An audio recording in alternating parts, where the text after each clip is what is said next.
everybody, it's Ed O'Keefe, and welcome to another episode of America's Leading Dentist. I'm here with Dr. Max Kerr to discuss everything about sleep apnea, all the most common questions you might have, some of the biggest misconceptions you might have, and actually the reason why I brought Max on was because there are new solutions for people that may have been diagnosed with sleep apnea, that had a CPAP machine, not using it, or they don't even know they have it, but they snore, and there's so many things we can get into here. So anyhow, Dr. Max, welcome to the show. Happy to be here, brother. Awesome to have you. So we're going to dive into sleep apnea. Do you mind sharing with everybody like how you're a dentist, how you got into helping patients with sleep apnea, and then why are people going to a dentist for sleep apnea? Yeah, those are all great questions. And really, to be quite honest, when I'm talking to my patients, they're always initially a little hesitant and wondering why a dentist cares about somebody's airway. Well, from a dental industry standpoint, we consider ourselves the arbiter of the first airway, right? So we can either breathe through our nose or through our mouth, or traditionally both. And so if we're paying attention to the mouth, specifically the oral environment, we can actually see signs of how people are breathing, or lack thereof, especially when it comes to sleep apnea. So I was kind of just rudimentally taught about what to look for, signs to look for when it comes to sleep apnea. Didn't really think much of it. And then Dr. Hitchcock, who's my business partner, his father-in-law at the time suffered a massive heart attack. And his physician, his cardiologist, ordered him to get a sleep study. He had to get a CPAP because of it. He couldn't tolerate the CPAP, but then he used this oral device. We call it the oral appliance therapy, or mandibular advancement device. After he used that mandibular advancement device, he said it changed his life. Which is really just a mouthpiece, which is what we're going to talk about. It's a mouthpiece that helps treat sleep. Unbelievable. Thanks for jumping in.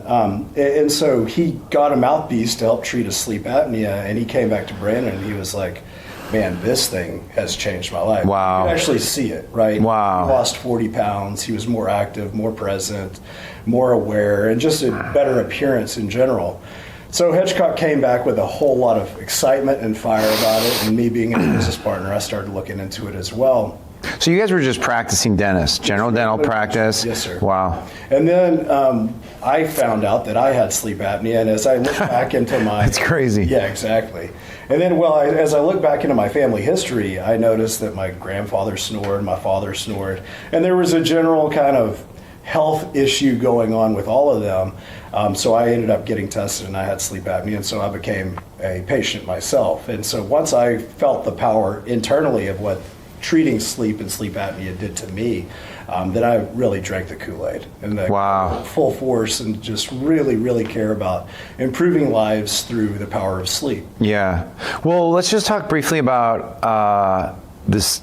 Well, I'll go back to the heart attack at the end. I'll come back full circle, because, folks, what blew me away, why I'm so passionate about interviewing doctors who are experts in sleep apnea, is that the correlation between people who have sleep apnea, which obstruction of airway while they're sleeping, and hypertension, risk for stroke, risk for heart attacks, type 2 diabetes, it's all blended together.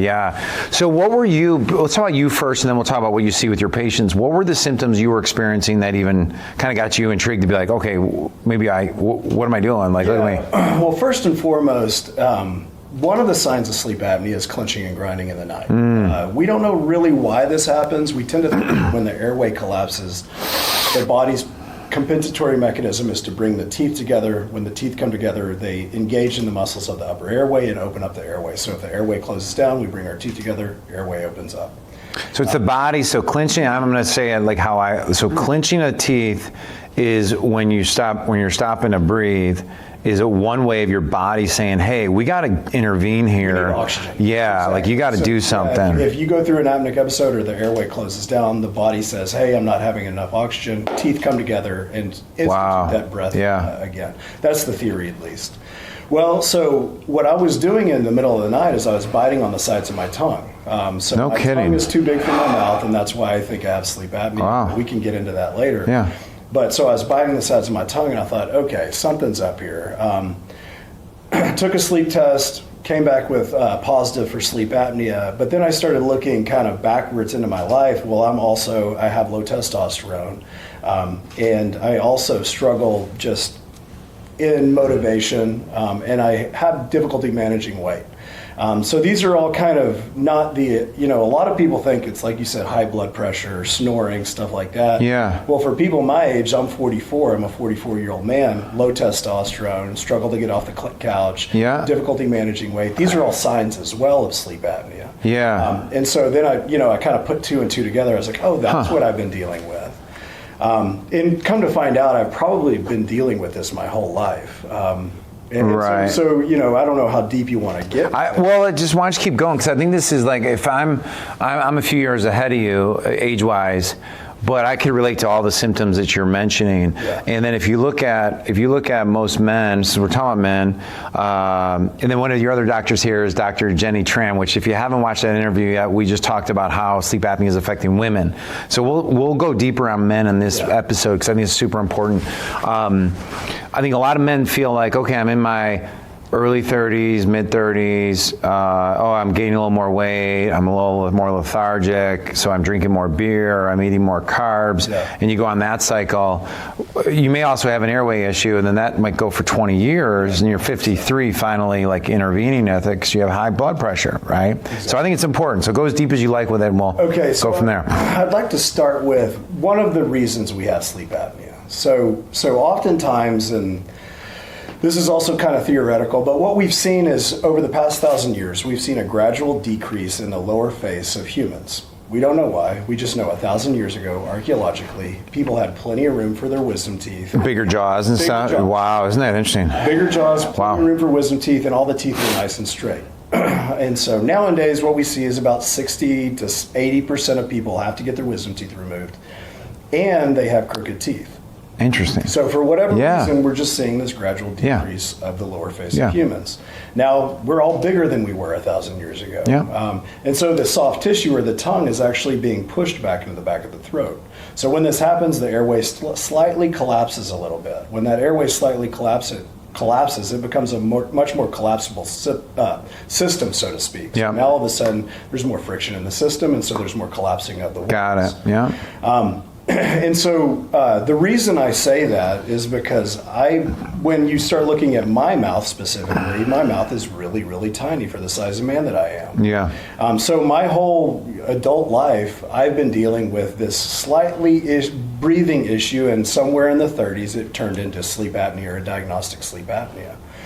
Well, if you can imagine, when I was younger and my airway was closing down, you go through a stress state when your airway closes down. Right. It's just what happens. Your body says, hey, something's up. I'm being choked. Wake up. Yeah. And so I had sleeping issues and sleeping patterns. Can I share some with the audience here? So one way of looking at this too is that if your body is stopping to breathe while you're sleeping 5 to 25 plus times an hour, your body stops breathing, you're getting deprived of the oxygen, carbon dioxide goes up, right? Am I saying that right? And your body has to wake you up to survive. It sends chemicals into the body that's not healthy for your heart will enlarge, and all these other issues, which if Dr. Max wants to address it more as we go through it. But it's not okay. No. It's not okay. Like it has effects that. And you're leading me perfectly. So we go through this stress state. The body recognizes there's not enough oxygen. We go through a fight or flight response. Like you said, a lot of nasty chemicals. Well, nasty is kind of maybe the wrong word. These are important chemicals that should be released when we are going through a fight or flight response. Thank you. Yes. Increased cortisol, increased epinephrine, all these things that should really kind of try to keep us alive. Yeah. When we're being choked. But unfortunately, we're choking ourselves, and it happens to be when we're asleep. And we're supposed to be resting and recovering. Exactly. Yeah, we're supposed to be resting, and restoring. But you can't restore and you can't fight at the same time, right? It just doesn't work. That's not the way it happens. And so what ends up happening is, as like you said, we go through these stress states or these fight or flight responses, our heart rate increases, our blood pressure increases. And so we stress the cardiovascular system, like you mentioned, we get enlarged heart and stuff like that, oftentimes chronically high blood pressure. But even more so, since our body is in that stress state, it's in a survival it's always in survival mode. Now, when we're in survival mode, one of the things that we're always going to be focused on is energy-dense foods. These are the sugars, these are the fats, these are the salts, because these are the things that the body prioritizes over muscle. Oh, because you're in survival. Exactly. Yeah. Oh, that's so interesting. Because the body's going to get rid of muscle and maintain fat, because fat is a survival long-term energy storage mechanism. So good. And so now all of a sudden our body is more cued in on the survival kind of foods, so we tend to overeat, and it's also more likely to burn and utilize muscle. Therefore, we start gaining weight and we start losing muscle. Well, come along, with this, if we're trying to conserve energy, well, there's no advantage for us to be getting off the couch when we're trying to survive. That's right. We shouldn't burn more energy. Wow. We're trying to conserve that energy. And so that's when, the 35-year-old who can't get off the couch, who has low testosterone, who tends to have difficulty managing weight, likely has a sleep problem, because your body's doing what it should be doing, but the problem is it's doing it based upon the thought that it's in a survival mode and not the fact that it's choking itself every single day when you sleep. Yeah. Wow. Okay. This is crazy. What I want to say to everybody too is that the reason why, if you're watching this, you got to come in and see Dr. Max and get your sleep test, which we're going to talk about, and how easy it is to get a sleep test nowadays. There's no excuse not to. Is when you hear about that 29-year-old who just didn't wake up, and everyone's like, "Well, what happened?" And they're like, "Oh, he probably had something when he was a kid or something." Well. There's a good highly likelihood that a percentage of those are sleep apnea, undiagnosed patients that just never got treatment or an intervention. Or even some of the older guys like Reggie White, Justice, Alito, they had their CPAP just sitting next to them. Is that right? Yeah. Okay. So it's a life-threatening issue, but more than anything, the thing that concerns me about people that go underdiagnosed or undiagnosed or diagnosed but not treated is that they're just leaving so much on the table. I mean, think about how you interact with the world if you didn't sleep very well, right? If you had a long night or maybe early morning, like, are you the husband that you want to be? Are you the father that you want to be? Are you giving your all at your chosen profession, and are you as productive as you want to be? And are you just at peace? And the fact of the matter is, when we're in that stress state, it's very difficult to find peace, because literally our body thinks that something's trying to attack us. And so we see an increase in depression, anxiety. I mean, all these things that really are now affecting the world around us. And it just could be because people aren't sleeping that well. And we even see, to keep on going, that we think that anywhere from 1 in 4 to 1 in 5 adults in the West have some degree of sleep apnea. Yeah, it's crazy. One of the things I think people think of is, if I come in to get a sleep test, I'm going to have to go into a room, some dude's watching me all night long, I'm going to have strobes on my head, like, beam me up, Scotty. What's reality on sleep tests nowadays with technology? I'm so glad you brought that up. In fact, when I was getting my diplomate status, I had to go into one of those labs to observe somebody sleeping.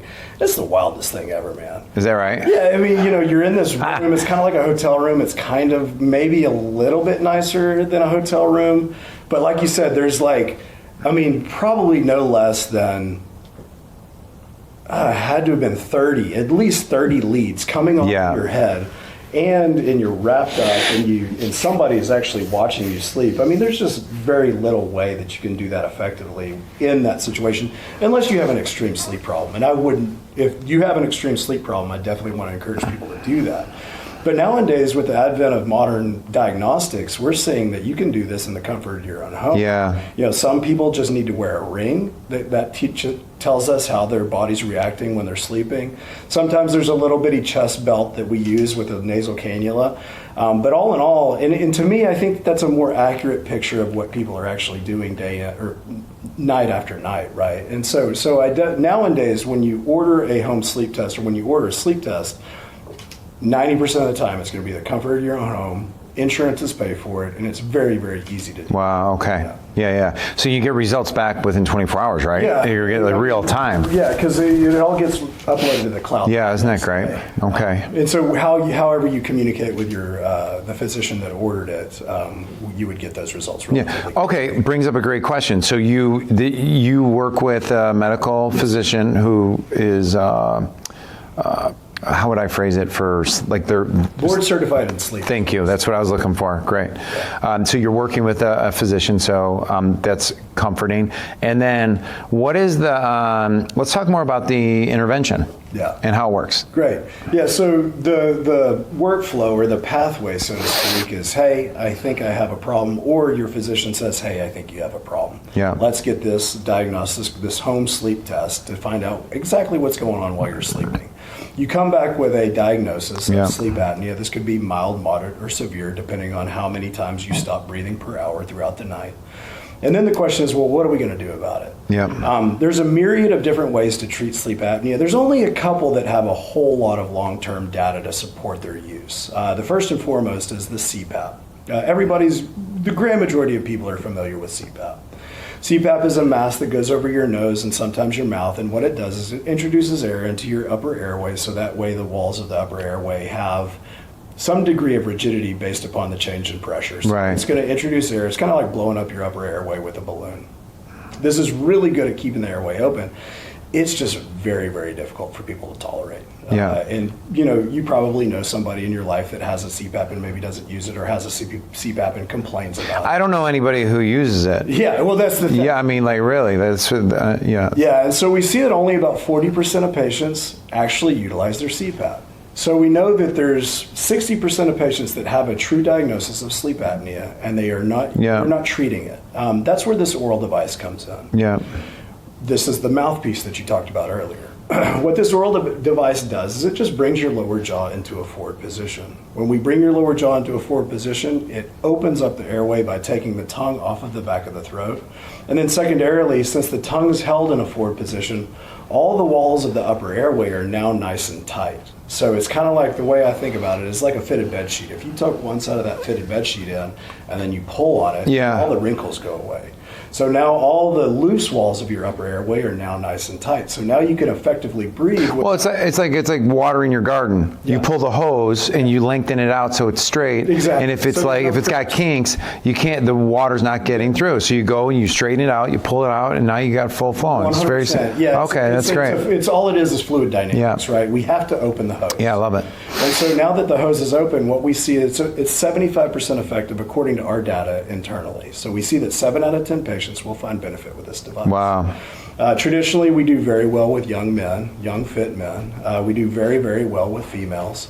And really, to be quite honest, as you age, especially as a man, it really depends on how much fat you're accumulating and where that fat is accumulated. Yeah. So if you have a whole lot of neck fat, CPAP might be the best option. But if you can't tolerate a CPAP, my mission is just to help people sleep. Yeah. So that's what we do here. Yeah, I love it. Well, if you could help me get more oxygen, like think about this, right? Like, I mean, before we went on camera, I was telling you about someone close in my life that I know for a fact has sleep apnea, and I'm like, when I get back home, like first thing we're gonna do is like, oh, we'll get it together if we need to, but we're getting this done because. If you sleep 8 hours a night and you feel like you've been punched all night and you're wondering why am I still exhausted, and then the rest of the world goes, oh, it's because you're getting old, up in age. Yeah. Well, you're 50, bro. Like, I mean, you're not old, or you're 65. You shouldn't feel like you're getting beat up all night long. Like, come on, So yeah, this is crazy. Oxygen in the body is going to help every single other area of your life. So for you, Dr. Max, do you mind sharing, kind of putting you on the spot a little bit, like 1 or 2 success stories that like you just come to mind? You're like, oh man, they came to me like this, and now after we intervened, it was like a new life for them. Yeah, for sure. Just to kind of, I'm gonna. Oh, did you want to comment? Yeah. If you don't mind. Yeah, let's do it. I mean, I really love what you said there. I mean, oxygen, or breathing specifically, is the first thing we do when we're born. Yeah. It's the last thing we do when we die. I mean, if there's anything physiologic that we have to do with our bodies, it's breathing. Yeah. It just is so important. And then secondarily, sleep. we sleep a third of our lives. So to your point, waking up feeling unrefreshed or feeling unrefreshed throughout the day, even no matter what age bracket you're in, if we're not paying attention to sleep, then all's for naught, because everything is built on our restoration at night. Yeah. Right? We will not be affected throughout the day if we don't restore at night. So, but yeah, I'd love to bring up two. I have, the moment you asked me about this, the two patients that popped into my head. One is extremely near and dear to me. One is my wife, Jeannie. She is, she's just amazing. And then the other is a patient that it was a bigger guy, younger guy. But I'll talk about Jeannie first. Love it. So Jeannie, she's a very tiny woman, very similar to Dr. Tran. Very, very young, tiny, well put together, beautiful woman. Yeah, yeah, love it. I love it. And what else should we say about Jeannie? We got him on camera. Hold on. Let's go. Smart, wonderful. But one of the things that was happening is every single night, in the middle of the night, I'd wake up and my wife would be like throwing punches at me. You're kidding. I mean, lunging at me, punching me. She's kicked me. I mean, it was the most wild thing, and she would never remember it. Or at least that's what she told me, right? But that's neither here nor there. So really, when it came down to it, what we found is she was going through that fight or flight response in the middle of her, what we believe was her REM stage. So, in the middle of the night, her airway would slightly deform or collapse, and then she'd have a fight or flight response. And she is a very fiery woman. And Love it. She would choose to fight, and I happened to be the thing that she was fighting in the middle of the night. It kind of culminated once when our 2-year-old was sleeping next to us, our daughter, Corey Grace. And what she did... Corey Grace? Corey Grace is our daughter. Love it. Yeah, great name. Yeah, she's a sweetheart, too. And so what she did is she actually grabbed our 2-year-old and started running out our bedroom door. And I kind of had to jump in front once I realized what was going on and kind of guide her back to bed. And then when we both woke up the next morning, I was like, okay, we got to do something. Wow. And so we got her a sleep test, and come to find out she had this, it's kind of a off-the-wall diagnosis called upper airway resistance syndrome that happens to affect young, well-put-together females. But that being said, we were able to treat it with this mouthpiece, and like a switch, she was able to sleep, feel well rested, anxiety went down, everything, because again, remember, she was being attacked at night, or at least that's what I told her. That's right. So that was just beautiful, because I was able to help the person that I care most about in this world feel and live better, right? So that was huge, very important to me. And the second patient that comes to mind for me was a gentleman. He was a bigger, younger guy, and he had a AHI score, which is how we measure sleep apnea, of 130. Just to break that down, what that means is 130 times per hour. That's no way. Yeah, his airway. No way. His airway was shutting down, and his oxygen went down. I want to say, normally we want to have 100% oxygen or 99. His oxygen was down in the 50s, and he was maybe even younger than me. I mean, he was in his 30s, 40s. Can I spell this out for everybody? So that means that he was stopped breathing 130 times in 1 hour while he slept. His oxygen level, which is a pulse ox, which they put you on in the hospital, was in the 50s. And what is the level? Isn't it like 88 or something, like in the hospital, like they put you on nasal cannula oxygen if you're in the 80s, like people stop doing what they're doing to address This guy was 50. Oh my gosh. Yeah, and he was a young guy, and he was blue collar gentleman, and he lived by his hands. Blue collar family, hardworking, prideful. They know how to solve problems on their own. They don't need. Traditionally, doesn't come into a little bit of stubborn, and we all got that. So men, you could admit that, And he really, first of all, he didn't believe he had anything, and I sat down with him knee to knee, and I was like, dude, you are going to die within the next 5 years if you don't do something. So wow. He had a CPAP. He couldn't tolerate it. Sure. We got him in one of these devices, and we literally saved his life. It was wow. successful. And what's funny is once we fixed him once he treated himself with the device, He never came back. Like, he was like, all right, I'm out. Like, I'm feeling good. Thanks, Is that guys." right? Oh my But gosh. I mean, you know, like When he came to you, like, did he actually come in the office though? he was referred to us by his physician, and he came in. Stubbornly. Yeah. Dr. Kathy was one of the other doctors I have interviewed on the show has said that it usually takes 7 years from first symptoms to people actually coming in. Yeah. So that's pretty amazing. Well, so. it always helps when they have a good bed partner or spouse. Yeah, right? kicks their butt in. Kids, Yeah, that's right. Get in there. And Yeah. whenever a spouse comes in with our patients, I'm always like, thank you. Like, Yeah. because then I'm talking to them because they're the ones that have the problem because the snoring is keeping them up at night. That's right. As opposed to the person who really isn't totally aware that Yeah. they have the issue. Yeah. Wow. I got a question for you. I didn't prep you for that. Well, I didn't prep Dr. Max for any of these questions, by the way. This is but this is kind of off topic. Like, have you ever seen kids? Yes. Okay. Do you mind? I was reading somewhere like kids, behavioral issues, Totally. sleep apnea, Yeah. and you know, I have 7 kids. Yeah. You're prolific. We're trying. No, yeah. Elon Musk said smart, wonderful people should have a lot of kids, so we just went after it. No, I'm kidding. My wife's the saint. This is, I think, an untapped topic of let me frame this of sleep apnea in kids. Yeah. What are you seeing on the front lines with patients? Well, Dr. I Max? think there's a couple of things happening with children. First and foremost, what we see is that we're in a very novel environment when it comes to development. Nowadays, you know, if you can imagine, human beings were created over the past 100,000 years or however long they say they've been. Yeah. And often the grand majority of that time was out literally being hunters and gatherers and living in hovels or huts or whatever it might be in the plains, and you're actually moving a lot.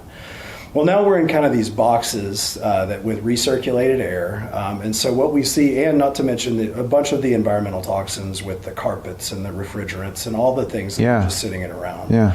And so what we're seeing with children especially is there's a larger growth of their lymphatic system, or specifically their tonsils and their adenoids. And so with children, oftentimes what we'll see is we'll just see massive tonsils and massive adenoids. The adenoids sit at the base of the nose as it goes back into the throat. Yeah. The tonsils are right before as the mouth goes into the throat. Wow. And so there's already an obstruction there with these children. So what we'll see is children with snoring issues oftentimes present behaviorally, like you were saying, with ADHD, poor emotional control, poor really desire for food or intake. You know, maybe they'll eat too much and they can't regulate themselves oftentimes. It's a poor regulatory, like they just can't regulate themselves, whether it be emotionally, with food, or even with attention. And so what we'll see with those individuals is they also have some degree of sleep apnea. Now, it's very difficult to diagnose children just because the diagnostics are kind of weird when you have the pulse ox and everything like that. But what we say now is if a child snores, they shouldn't be. So we should look at their airway if there's any snoring and if there's any of these poor regulatory issues that we're running. Wow. So the treatment for that currently is taking and removing the tonsils and the adenoids. And oftentimes what we do is we try to expand the palate. If you remember what I was saying is now our mouths are a lot smaller. Yep. And so what we try to do is we try to give the front more space. More space. Wow. That way we can draw more oxygen. Wow. Yeah. But it's definitely something all parents should be paying attention to and aware of. If your child flips and flops in the bed, sleepwalking, sleep talking, snoring, these are all signs that there could be an airway issue and should be addressed. Because what we see, if we can get kids sleeping appropriately, just from a school standpoint, they're just so much better. Yeah. From an interaction standpoint, they just do so much better. Wow. Yeah. You have me thinking like, well, yeah, this is, I mean, all my kids, because even when you introduce, like where I think it's confusing now as a parent is like nowadays, like, okay, were they on social media last night? Were they up late watching TV? Yeah, it's just another thing to look. It's good to know that this is another thing to look at and to see how you can support your children is really what you're looking for. That's great. Thanks for sharing all that stuff. Thanks for asking. Yeah, no, this is exciting. This is exciting because it's so, Dude, I could talk to a doorknob about this. Yeah. Absolutely. I'm not saying that you're a doorknob. Yeah, well, I've been called worse. It's all good. It's great. Now here at like Hedgecock Dental and your and affiliates, thank you, Frontier Sleep. I know people probably are like, okay, well, what's it going to cost me, and what's this, and does insurance cover it? And maybe we talked a little bit about this. I just wanted to. I know people are concerned about price and like whatever. So, what does insurance cover, and like what does Medicare cover versus? Well, that's beautiful about this oral device. First and foremost, the device itself. I've had my device that I've been wearing. I get the latest and greatest every single time. Okay. But the one I've been on recently is 7 years old. The device itself should last 5 to 10 years if you're taking care of it, and it's pretty easy to take care of. It's like a retainer. Okay. So traditionally, medical insurances do cover it. Now, everybody's insurance is all different, so it really depends on the plan that you're on, as well as the deductible that you have. But all major medical insurances do cover it. And what's beautiful about Medicare is Medicare almost always pays, not almost always, pays a grand majority for it. Okay, that's great to know, yeah. If patients have a supplemental, it's totally covered. So okay. They don't come out of pocket at all. Yeah. And so what's great about this is it's a low-cost option, especially when utilizing medical insurance to really change and affect your life for the better for the rest of your life. That's right. It's not an ongoing, you're not having to get a new one every single month or every single year. It's kind of it's a stable treatment. Yeah. Yeah, which should be really encouraging for you, your spouse, your partner, your family, whoever that might be. So just a quick funny story on that was when I started doing my research, prepping for all my interviews of coming here and getting to meet all of you great people.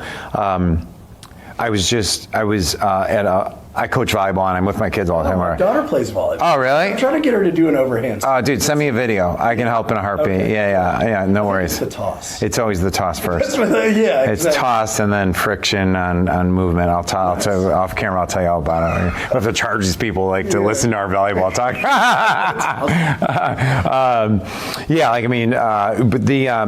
I was talking to a friend of mine who was an old neighbor. How's mom and dad doing? How's the family doing? Like, it was one of those kind of conversations. And then she's like, yeah, like my brother who's, he's older, but he's got special needs. And he's on a CPAP machine and he can't do it. So he's out of control. And then I said, did you know, like, a trained dentist can probably help you with a oral appliance instead of the CPAP machine for her brother's name was Joey.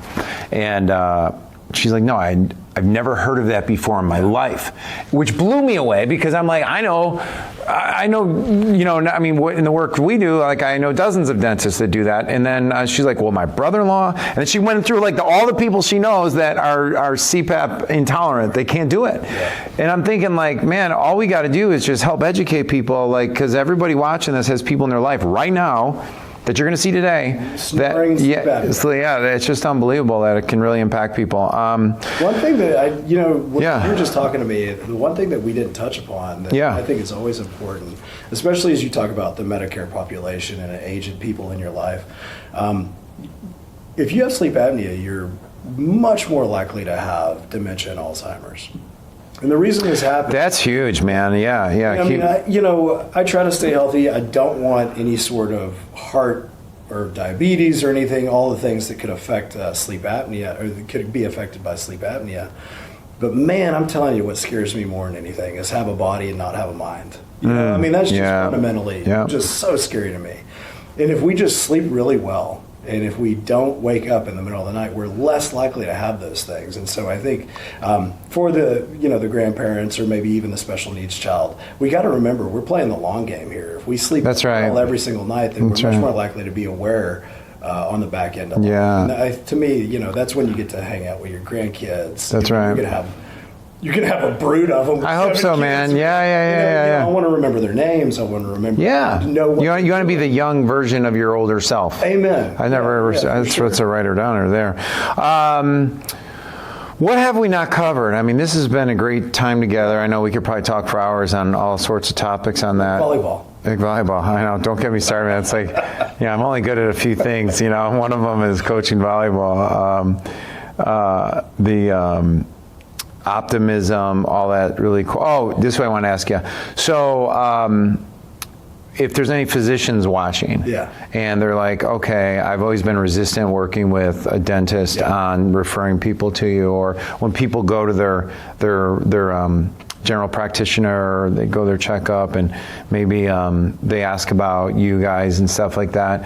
Why should physicians feel confident when they refer people to you? Yeah, well, I think that's a great question. And I kind of take it from this. I mean, our mission in life is to help people live their fullest and longest and best. Any sort of healthcare provider should be looking at this. And I think the oral device is a tool in the toolbox. Yeah. For a patient that's resistant to any sort of treatment with sleep apnea, having that as a tool is going to be so impactful for that individual's life that I think it's always important to keep that front of mind. Now, at Frontier Sleep and Sleep Better Austin, one of the things that we make sure that we do is we interact with our physician referring partners. We want to make sure that we're communicating very clearly with them through appropriate notes. And we want to make sure that we're giving the best treatment and service possible to that patient. We have, I don't even know how many 5-star reviews we currently have, and that's because we look at each individual as an individual. We try to learn the humanity of the person, and we treat towards that as opposed to just looking at them as a number or an AHI or a diagnosis and trying to do that. So what we really want to do is we want to, our goal is to impact the world through helping people stay and be healthy with better sleep. That's right. And that's our mission. Yeah. I mean, one of my follow-up questions was going to be like, what gets you out of bed at night? But I think you just told me. I'm telling you. I mean, like I look at the world right now, and I mean, there's a lot going on. There's a lot of anxiety. There's a lot of depression. There's a lot of just sadness, and I think if we can get people healthy, and especially if we can get and remove some of that fear and anxiety and depression and help them sleep and realize that, man, this is a good place to be, then a lot of that strife and trouble and anxiety and fear and anger or whatever, well, at least the volume will be turned down a little bit. And if I can do that for the world around me, then I did my thing. Yeah, I love it. So if you'd like to set an appointment to get to meet Dr. Max and the team here, just an incredible group of people. You come in, they'll give you the best recommended action plan that is based on what you need there. And we'd love to have you in here. No guilt, no shame, no judgment. We just want to make sure that we're able to help more people. And you heard it right here. So thank you, Dr. Max. And thank you, everybody. We look forward to seeing you on the next episode. All right, brother. I appreciate it. Yeah, it's great.